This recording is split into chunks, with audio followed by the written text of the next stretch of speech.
Cheng. Yes. So we've had so many different, stories that have been shared with us by some of the students that are studying abroad, right? Really? And here's a recent one that somebody reached out to us.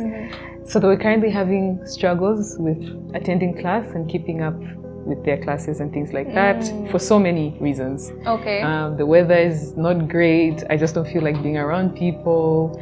I'm not feeling great, like mentally and stuff like that. So they weren't able to keep up with their classes. That's crazy. I know. As an African parent, how would you respond to that? Listen, African parents don't even play with that. They don't have that. You can't. There's no excuse that's valid to miss class, right? Yeah. So anyway, what had happened to them was they started receiving emails from the university.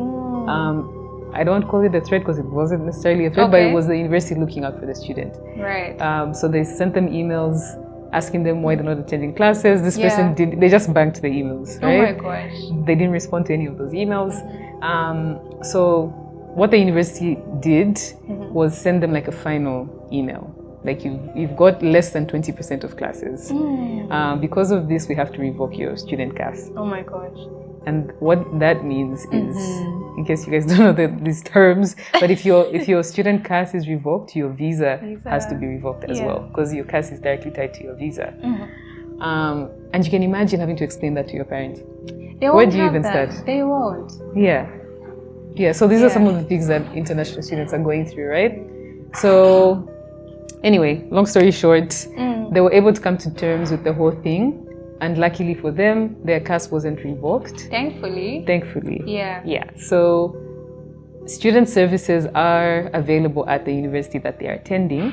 So they were able to reach out to the student services, or rather the student services reached out to them, and they were able to meet them in the middle. So they had to find out what was exactly wrong with the student, what was affecting their attendance, and then they were able to provide some sort of support and advice for them. And then they were given a final chance to, That's great news. Given a final, I have, a question pertaining to that. What would happen in the case where they don't have any contact with the student? Would they, before revoke their CAS, maybe reach out to their parent or next of kin? Yes. Okay. So actually, even in that instance where the student was being reached out to, it's not just them, they would engage your parents as well. Okay. Because the university is provided with your parents' details as well when you make your application. That's so the thing, they do have access to your parents, and they're able to inform your guardians, especially if something is seriously wrong. So, which is what I asked, because it's sad that he was in that position, and I was wondering if in between that whole process, they were in contact with their parents at the time. Just to make sure, because then again, it's like student services. Are the parents aware that the school's offering, and we just wanted to make sure that the student is aware that this is what's happening. And so they will reach out to you first. Okay. If you're unresponsive, then they will have to engage your parents or your guardians or somebody that's a next of kin or emergency contact. Okay. Right? So well, with that being said, I think we can highlight the different student services that are available for international students. So in this particular instance, the mental health student services and counselor student services are available to help you with such situations.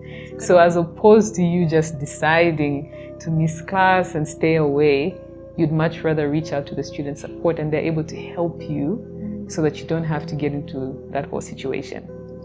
Aside from that, other student services that are available at the universities are financial student services.